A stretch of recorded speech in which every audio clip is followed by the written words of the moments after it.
Hey guys, and welcome to the final part in this energy balance series of videos. Let's get stuck into part 4. Now, throughout all of this, throughout your journey on this program, my mission is to truly help you to understand the fundamentals of nutrition. And when we do this, when we build our knowledge, when we get a greater understanding of how to eat for our goals, then we never need to get sucked into any other crazy fad or extreme method of dieting ever again.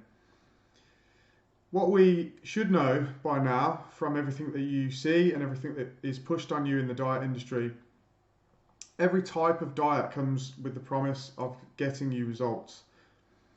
However, the general population are usually shielded from the actual facts, and this is the education around nutrition. So why does a particular diet achieve success or not? Well, we're going to take a look at some different diets shortly. First of all, the diet industry is worth a crazy amount of money every single year. So $70 billion every single year. And the diet industry is rife with buzzwords, and they use those words to draw you in, first of all, and to play on your emotions and to play on how you feel. So product manufacturers, they need you to believe that the reason that you haven't been successful in your past or previous diets is actually because you've not come across their latest product. You haven't used their latest product. And as you can imagine, this helps to make an awful lot of sales and an awful lot of money for those companies. Most people are looking for a quick fix. Okay, we know that when people start a fat loss diet, everybody wants results quickly. And because of this tends to lead to desperate measures, and you can then find yourself hopping from one method to another, just expecting to get results too quickly. And this leads you down the path of never really being able to keep weight off for good. So if you manage to get the weight off, but the method you've used is a little bit unsustainable and you haven't gained the appropriate education around nutrition, you're always going to struggle with keeping weight off for good. Okay, so maintaining a healthy weight should be your top priority if your health is important to you long term. So body fat and excess body fat, we want to steer away from holding on to excess body fat for long periods of time if we want to be healthy. In summary, the theory of dieting is relatively simple. Okay, we've touched on this all the way through this energy balance section. However, in practice, it becomes a lot more complex. Why is that? Well, the complexity, this actually comes from human nature. This comes down to us and how we manage it. It is not the actual science that is complicated. Okay, outside of some very, very rare and uncommon circumstances, there may be some complexities. However, the majority of the decisions you need to make in order to get into better shape are relatively simple, but it's ourselves, it's us that make this more complex. Okay, so the more you understand that fact, the easier time you have making better decisions. Remember that it's always us, it's yourself that complicates this process and makes losing weight and keeping weight off long term harder than it needs to be. So let's look at some popular diets. If you think of all the popular diets, the products and the methods you've heard of before, there are tons of them. We're surrounded by this every day. We all know people who are on different types of diets, going from one thing to the next thing, taking one supplement, then the next supplement. We're forever swapping and changing these methods and looking for the best method. Okay, but what we really need is, as I've mentioned already, is the education and something that's sustainable, and we need consistency. So we need to give ourselves enough time. So this long list of diets, products and methods that people use, this is just a handful of the options that you're surrounded by. The big problem with this is that none of these diets are actually teaching you about the importance of energy balance, calories, macronutrients, and these are all fundamental when it comes to changing your body shape for good. What we tend to see with popular dieting methods is companies can often create their own systems around this, because actually the longer they keep you away from the facts of energy balance, macronutrients, understanding nutrition truly for yourself, the longer they can keep you away from that, the longer they can get you buying into their methods, when actually all you really need is the right education around this stuff. So 4 million people die from obesity each year, so this is not a small problem. 13% of the world are classed as obese, and 39%, so almost half of the world, is currently overweight. This is huge. So we need to fix this through education and not swapping and changing, jumping from one fad diet to the next. How do diets work? Well, here's the reality. Any method of fat loss dieting works if it helps you to implement a consistent form of calorie restriction. Okay, let me read that again. Any method of fat loss dieting works if it helps you to implement consistent calorie restriction. For fat loss, your calorie intake needs to be below your maintenance level requirement, as we've already discussed. Otherwise, you will not achieve fat loss.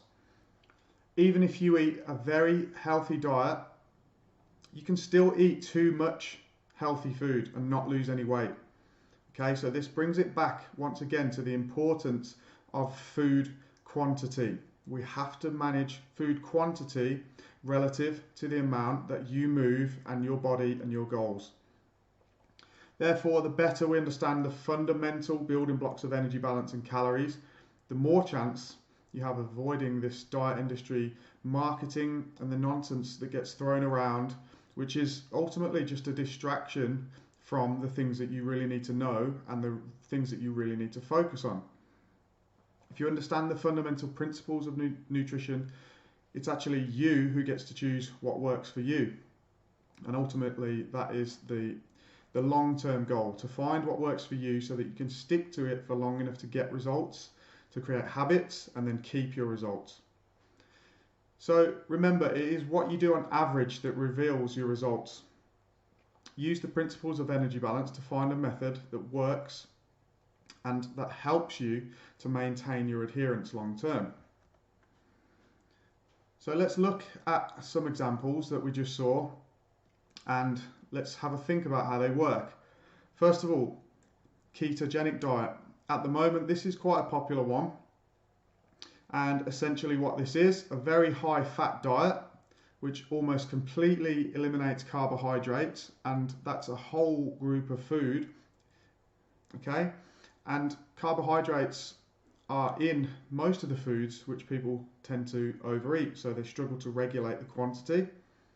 So if we eliminate a whole food group, the end result of that is that we have a huge calorie reduction in our calorie intake. So this becomes a form of calorie restriction. Weight Watchers, okay, using their own system, they've assigned different types of foods with points. So you have an allowance of points with Weight Watchers. So each day you must not exceed your allowance of points, and you might be getting the idea that this sounds kind of familiar. Okay, so certain amount of points, don't go over this amount of points, when actually what we're really looking at here is don't overeat too many calories. Okay, so again, this results in calorie restriction over time. So that is how that diet works. Intermittent fasting, again, another very popular one at the moment. Lots of people throwing around lots of false claims about intermittent fasting. If we're using this diet for fat loss, there is only one way this works. Again, intermittent fasting, all this is time restricted eating. So we have different ratios that we may restrict versus eat food. So the exact ratio of fasting to eating hours can vary, But all this does is reduces the window of time you allow yourself to consume any food or drink. So you guessed it, this results in calorie restriction over time. Every single type of diet used for fat loss uses the same underlying principle. Now, some diets may be recommended for health benefits, but let's all remember that to get healthier, most people need to lose some excess body fat. And that may be a good chance why you're here watching this video personally. So it is worth understanding that calorie restriction is the method that we need to lose body fat.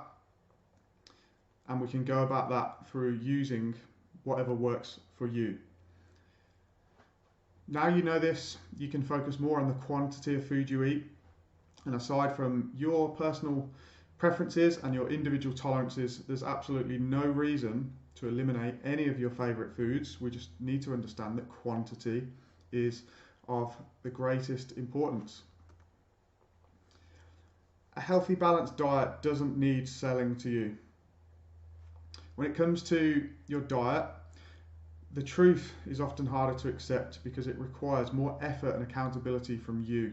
Okay, you are the consumer when it comes to diets and things being sold to you in order to get you in better shape. You're the consumer, and for you to get the most out of this, you have to be putting in your own effort, learning about this stuff and taking responsibility and staying accountable. So in order to change your body and lifestyle, you must be willing to do this. You need to take ownership of your actions and steer away from looking for shortcuts. Unless you're someone who's currently clinically obese and at an extremely high risk of health complications, there isn't really any logical reason for you to pursue the type of diet intervention which involves swapping almost all of your meals or even all of your meals for supplements, powders or pills. Yet unfortunately, this is the solution that is being sold to you by many diet companies. Some of you may even have close friends or family who've tried to sell you weight loss products in the past. This is very, very common these days. And a lot of these schemes and companies, they fall into the category of a multi-level marketing scheme. And this is also known as a pyramid scheme. These are designed to make a lot of money for the people at the top of the chain, whereas the consumer is usually sold overpriced, poor quality supplements. And believe it when I say this, there is no better fix for a poor diet than building your own knowledge and your own understanding of nutrition. We do not need supplements most of the time. Supplements are there to supplement the shortfalls in your diet if you have them. Okay? Supplements aren't required for you to get into shape and for you to be healthier. However, they can be handy, they can be useful, and if you have shortfalls in your diet, again, this may be very individual to you, then this is where they have their place in your diet. Now, talking about multi-level marketing schemes and pyramid schemes, not a lot of people understand and know this, but for example, Herbalife, the world's #1 diet company, they were fined $200 million, okay, and it wasn't the first time they were fined. They were fined for deceiving customers. Now, people who actually invested in Herbalife as a business, as a means to earn money, so they would be selling their products, okay, they got ripped off and they were sold a lot of false promises, okay. The actual Herbalife supplements are overpriced and not of a great quality, and a lot of their marketing and claims are very false, misleading, and actually all of this scheme was designed around making as much money as possible for the people who are at the top of the chain. Okay, so lots of people buying into this company, being educated around sales mostly, a lot of them throwing out false promises and getting large groups of people to buy products from them because they make money from the products, and then they get other people underneath them also selling their products, and this becomes a step-by-step process where the longer you stay in this business, The more customers you get buying your supplements, and even the more people you get working underneath you also selling supplements, the more money you can make. So as you can see, it's how a pyramid scheme works, and it's designed around making money, not giving the consumer the best advice, especially where health is concerned, and also the best quality in supplements. So please remember, you can achieve your goals whilst consuming your favourite foods. The main thing you need to understand, as we've mentioned already several times, the quantity that fits into your diet personally is how you go about managing this. What actually happens to body fat as we lose it? Now, not a lot of people will be aware of this, but let's talk about what happens to your body fat if we're on a mission to lose body fat. The energy in your body is stored in the form of carbon chains. Our primary energy sources that we consume come from carbs and fats, and depending on the type of energy we're talking about, those carbon chains will differ in length. For example, dietary fat contains more calories than carbohydrates. The reason for this is because they are made up of longer carbon chains. The longer the carbon chain, the more energy it will contain. So for example, if we are eating in an energy deficit and we're creating a caloric deficit through moving more and eating slightly less than what we need, we will be mobilizing some stored body fat. So if we have a carbon chain in our body, what happens is we break off part of that carbon chain, and our body doesn't just want free carbons floating around in the body. So this is essentially then eliminated from the body. So when we breathe in oxygen. When we breathe out carbon dioxide, CO2. So O2 in, CO2 out. As you can see, O2 and CO2, we've got an additional thing there that we're breathing out. The additional carbon we're breathing out is a byproduct of metabolizing the energy. So the calories from food and also from your stored body fat.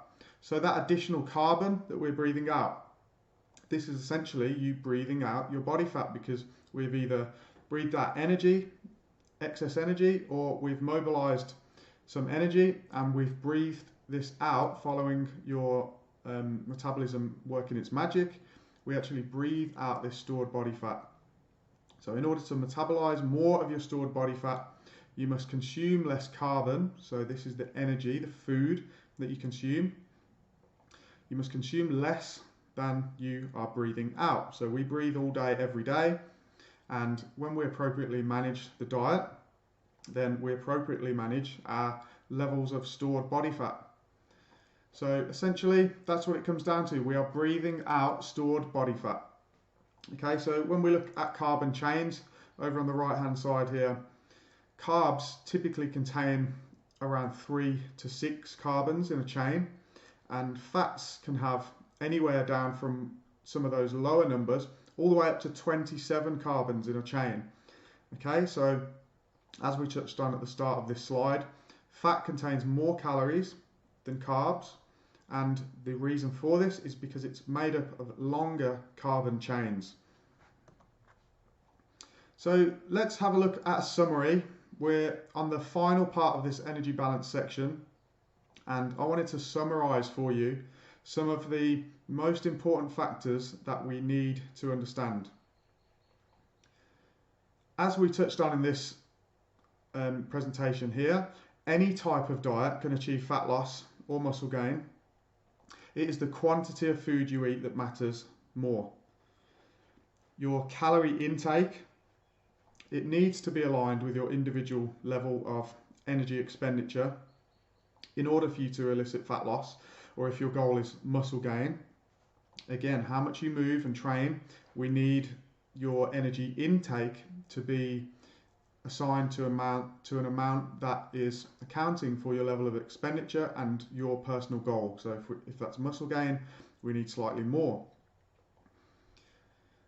The quality of your diet will affect how well you can manage your calorie intake.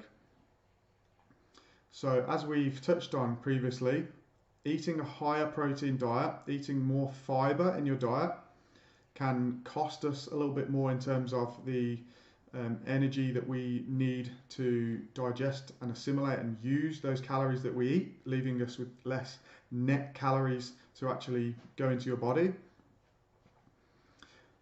Not only that, when we use things like volume eating, so we eat high volume foods that are also low in calories while still being nutrient dense, this fills us up. This makes it easier for you to manage a lower calorie target. So the quality of your diet will also definitely affect how you think, how you feel, and how you perform day to day. So eat good this week to feel good next week. Always remember that anything you eat is an investment in the energy and confidence that you wish to live with. So as I mentioned, protein and fiber are helpful because they require more effort to break down and digest, leaving you with less net calories and also keeping you full and satisfied for longer. So quality of your diet is super, super important. It does not make or break things when it comes to fat loss because, as we know, energy balance comes first. But the quality of your diet should be a huge consideration if we want to get into better shape and improve your body long term and create the kind of habits that allow you to keep your results long term. Your environment, appetite management, your psychology and your emotions can make things harder or easier.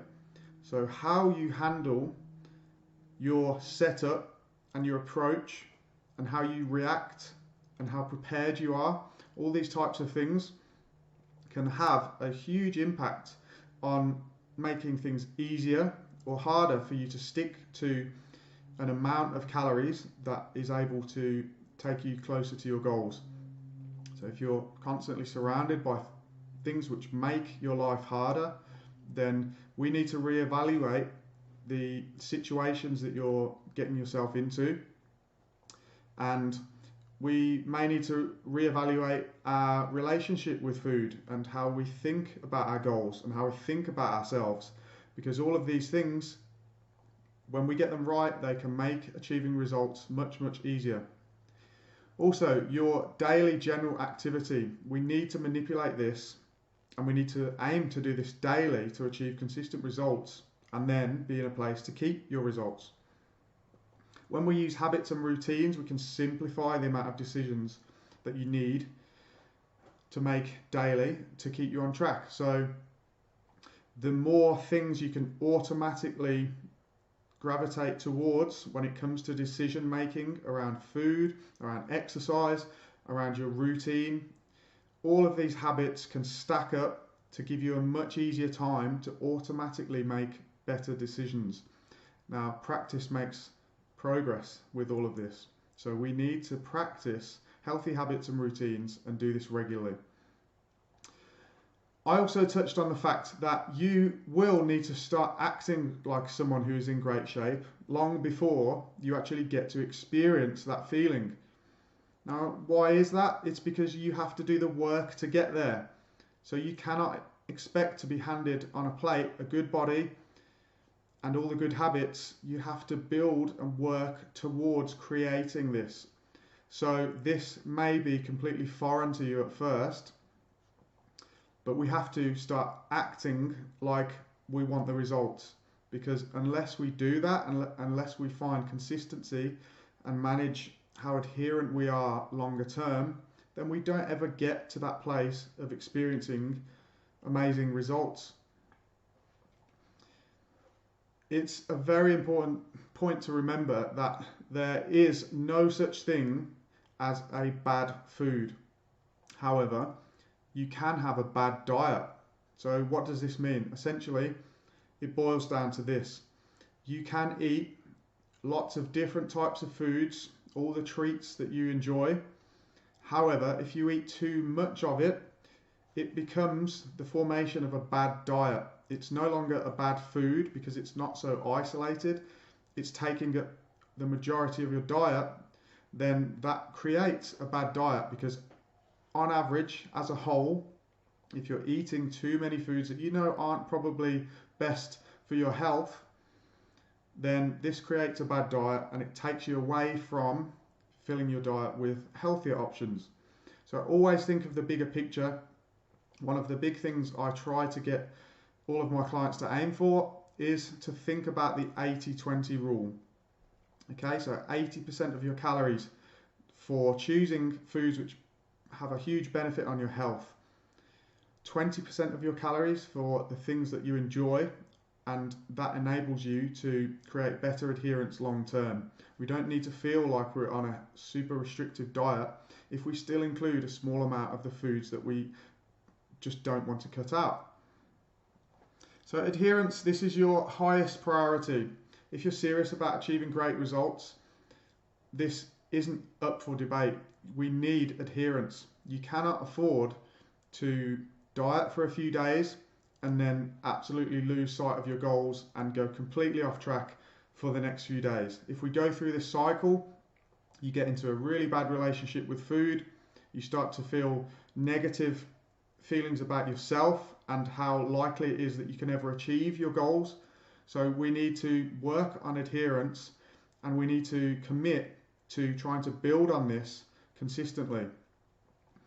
Okay, the longer periods of time you are able to string together a high level of adherence, the better results you're going to get. When you get better results, you're going to feel better about yourself. You're going to feel more motivated.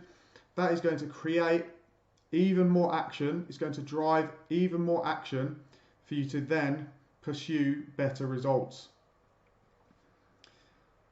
Finally, the last part we touched on was that stored body fat is mobilized and then breathed out as CO2, provided you eat less carbon or food.